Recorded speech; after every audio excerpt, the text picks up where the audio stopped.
Salve a tutti. Learn Italian easily প্রতিদিন Italian শিখিয়ে সপ্তম ক্লাস। আজকে আমরা শিখব গুরুত্বপূর্ণ ছোট বাক্য। Ha mangiato, আপনি খেয়েছেন? Sì, ho mangiato, হ্যাঁ আমি খেয়েছি। Cosa ha mangiato, আপনি কি খেয়েছেন? Ho mangiato la pizza, আমি পিৎজা খেয়েছি। Dove ha mangiato la pizza, আপনি কোথায় পিৎজা খেয়েছেন? Ho mangiato la pizza al ristorante, আমি রেস্টুরেন্টে পিৎজা খেয়েছি। Dove si trova il ristorante, রেস্টুরেন্টটি কোথায়?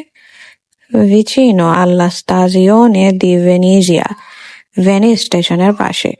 Come si chiama il ristorante, রেস্টুরেন্টের নাম কি? Si chiama ristorante ai gondolieri, নাম হচ্ছে I গন্ডোলিয়েরি restaurant.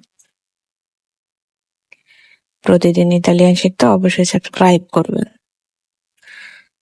A un buon ristorante, এটা কি ভালো রেস্টুরেন্ট? সি è un buon ristorante, হ্যাঁ এটা ভালো restaurant. Thanks for watching. Please do like, subscribe.